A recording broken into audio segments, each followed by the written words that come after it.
Animation Toon Kids.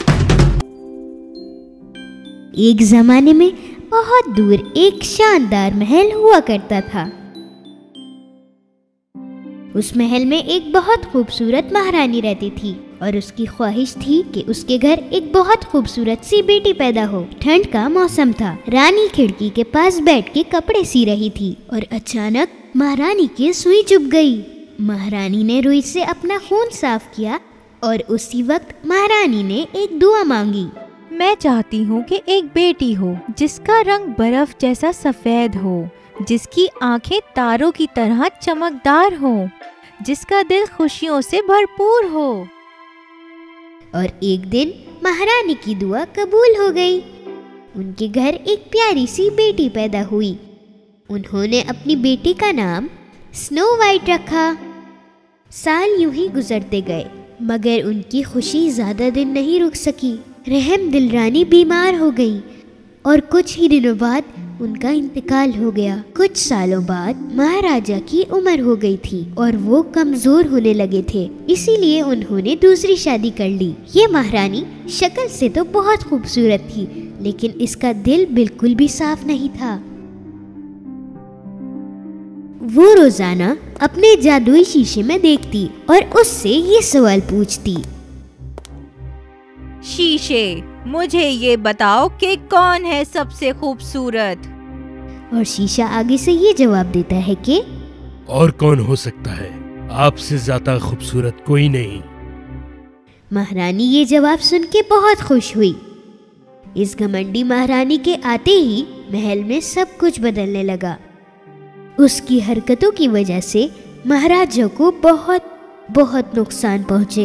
उन मसलों को खत्म करने की वजह से महाराजा को महल से बाहर जाना पड़ा। घमंडी महारानी बहुत खुश हुई क्योंकि वो अब अपनी मनमानी कर सकती थी।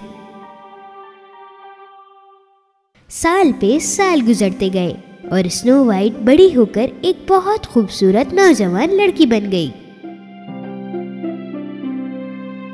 कुछ ही दूर एक नदी में पानी पीते हुए एक शहजादे को स्नो वाइट की परछाई दिखी।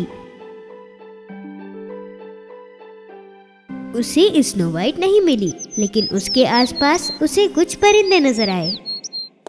एक दिन महारानी ने दोबारा जादुई शीशे से सवाल किया, शीशे, मुझे ये बताओ कि कौन है सबसे खूबसूरत?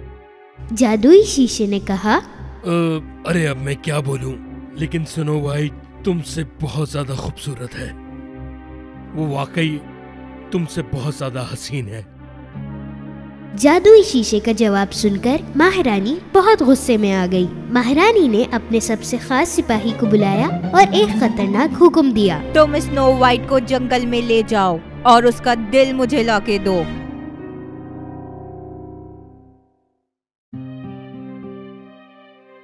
सिपाही स्नो वाइट को महारानी के पास लेके आए। आओ आओ स्नो वाइट, मुझे लगता है कि तुम महल में बोर हो गई होगी। जाओ जंगल में जाके थोड़ी ताजी हवा ले लो। मेरा खास शिकारी तुम्हारा ख्याल रखेगा। सिपाही स्नो वाइट को घने जंगल में लेके आए। सिपाही को वो करना था जो महारानी ने हुक्म दिया था।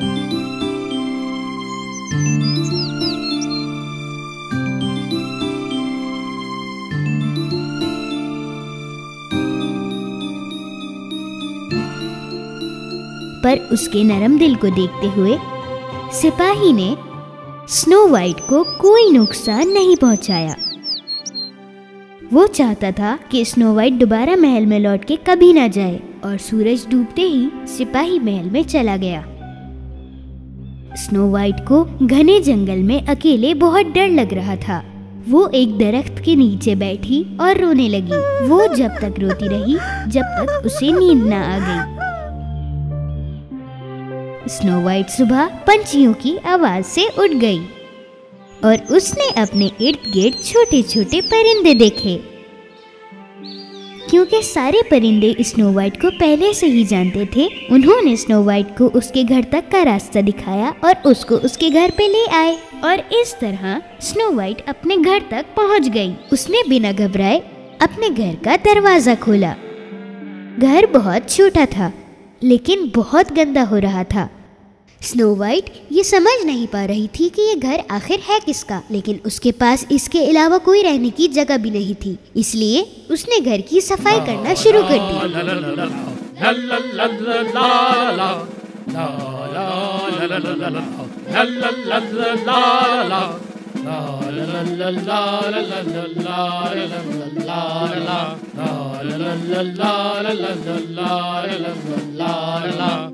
घर की सफाई करने के बाद स्नो वाइट ने छोटे छोटे बर्तनों में खाना बनाया और उसके बाद खाने को खाया। इस घर में बाकी चीज़ों की तरह बेड भी छोटे छोटे थे, लेकिन स्नो वाइट बहुत थकी हुई थी और स्नो वाइट को जहाँ जगह मिली वो वहाँ सोने के लिए लेट गई। उसने सोचा कि वो यहाँ महफूज है, तो वो 3 बेड को जोड़कर उन पर सो गई। शाम को जिन बोनों का ये घर था काम करके जब वापसी आए, उन्हें ये देख के बहुत खुशी हुई कि घर बहुत साफ था और मजेदार खाने की खुशबू भी आ रही थी। एक एक करके सब खाना देखने के लिए आ रहे थे। आदत से मजबूर एक बोने ने थोड़ा खाना गिरा दिया और दूसरा बोना सोच रहा था कि यहाँ हो क्या रहा है। मुझे लगता है यहाँ किसी ने कोई गड़बड़ जरूर की है। किसने किया ये सारा काम? अगर मैं थोड़ा सा सो लूं तो शायद मैं इस बात का जवाब दे पाऊं। बोने ने ये कहा। सातों बोने खामोशी से अपने कमरे में गए तो उनके पैरों तले जमीन खिसक गई, क्योंकि एक खूबसूरत लड़की उनके बेड पर सो रही थी। उनकी आवाजें सुनकर स्नो वाइट की भी आंखें खुल गईं। इतने सारे लोगों को घूरता देख के वो डर गई और स्नो वाइट ने थोड़ा सा हिचकिचाकर बोनों से ये कहा, मेरा नाम स्नो वाइट है, मुझे माफ कर दीजिएगा अगर मुझसे कोई गलती हो गई हो। वैसे हमें ये यकीन था, वरना तुम हमारे लिए क्यों खाना बनाती और सफाई करती? बोने ने ऐसा कहा और अपने सारे बोनों का तारुफ करवाया। हम लोग 7 बोने हैं। ये जॉली है, एंग्री, ग्लम्सी, स्लम्पी, रे और मैं एस और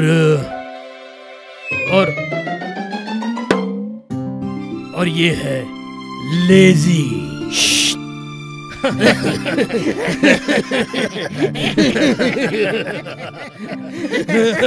स्नो वाइट बहुत खुश थी क्योंकि अब उसके पास 7 दोस्त और भी थे। स्नो वाइट ने उन 7 बोनों को पूरी कहानी सुनाई। बोनों को कहानी सुनकर बहुत दुख हुआ। उन्होंने उसको अपने साथ रहने का कहा और स्नो वाइट मान गई और हमेशा उनके साथ उनकी मदद करने लगी।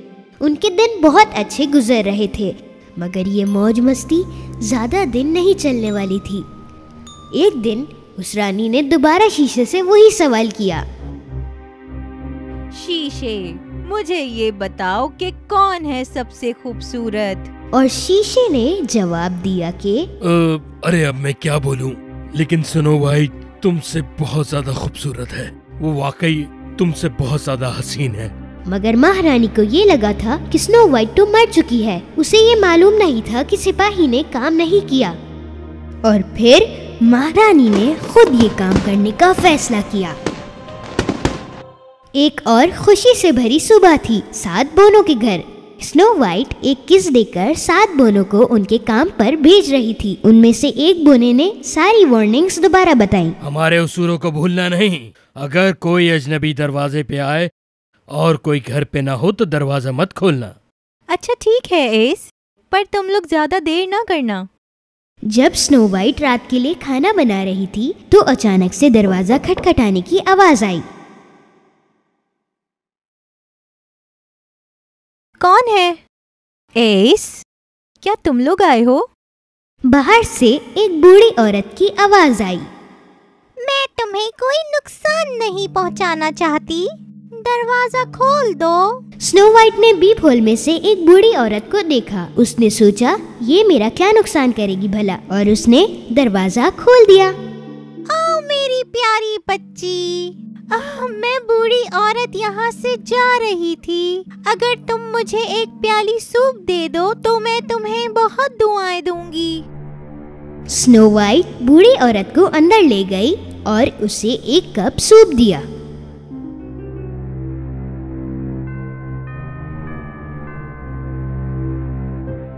शुक्रिया मेरी बच्ची। मेरे पास पैसे तो नहीं है, लेकिन मेरे पास तुम्हारे लिए सेब हैं। ये बहुत ही रसीला और मजेदार है। स्नो वाइट ने झट से उस एप्पल में से एक बाइट लिया और जैसे ही उसने एप्पल से बाइट ली वो अचानक से बेहोश हो गई। ये बूढ़ी औरत कोई और नहीं बल्कि ये वही घमंडी महारानी थी। एप्पल की एक बाइट में इतना जहर था कि स्नो वाइट ऐसी नींद में सो गई जिससे कभी ना उठ पाए।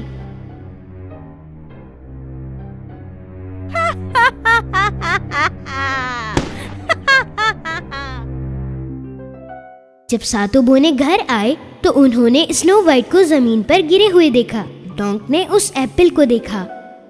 इस सेब में यकीनन जहर था और ये यकीनन उसी की चाल है। स्नो वाइट सोते हुए भी बहुत खूबसूरत लग रही थी।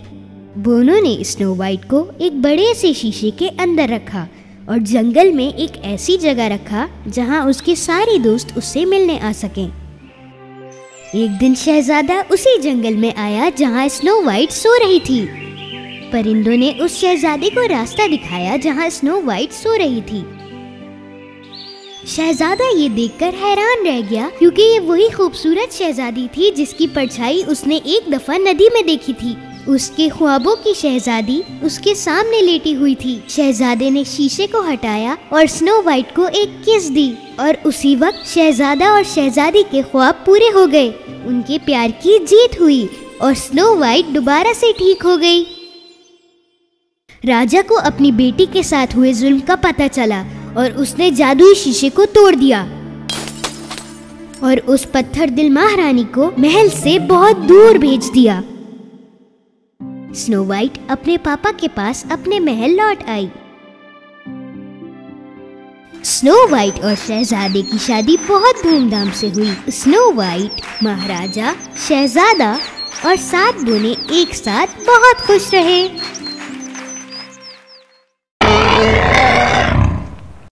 Don't forget to subscribe and like.